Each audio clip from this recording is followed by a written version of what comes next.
Okay, I want to add one thing from Paul. This is not as explicitly on point, but this is in the second letter to the Corinthians. I just want to show you something, how he writes in here.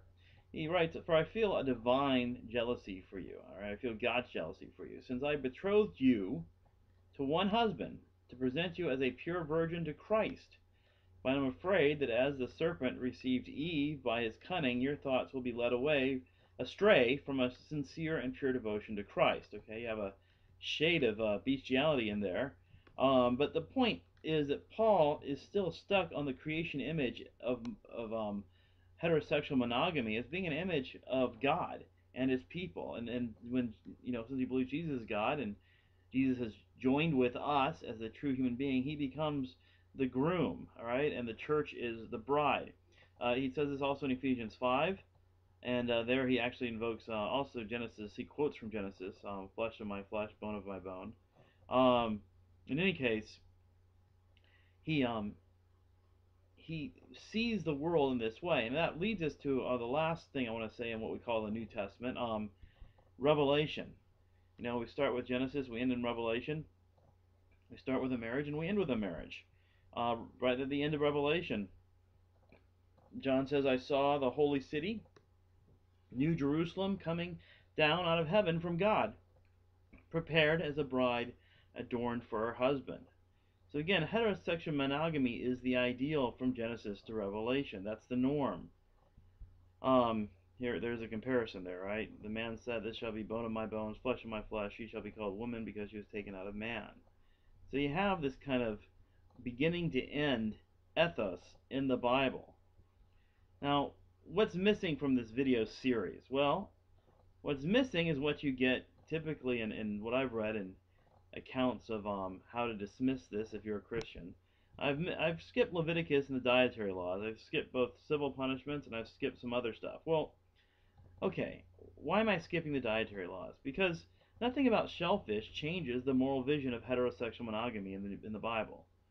All right, the fact the Israelites were not supposed to eat fish that didn't have scales or that they had other dietary laws doesn't mean anything.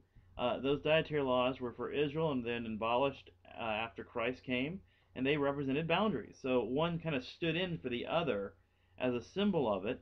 And specifically, what the dietary laws, by the way, was to avoid or to go ahead and have fellowship with certain kinds of people. And I'll do a video series on the dietary laws.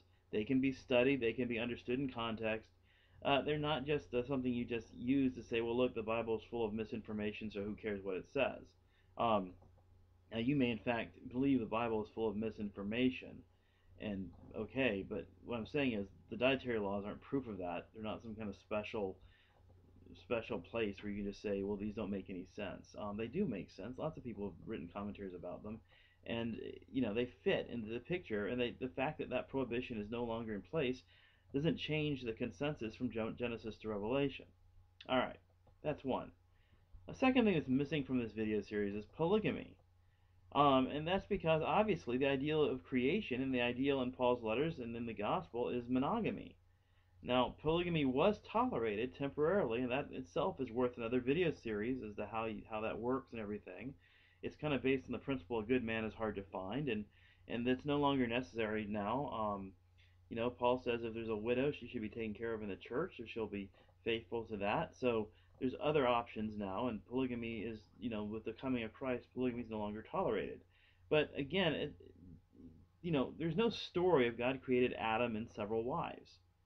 So that polygamy was never the ideal. Now, of course, you got to make a decision about all this. I have no idea what you think as a viewer of this video, if you approve of this or not. So, you just have to question, do I follow Jesus or I don't follow Jesus?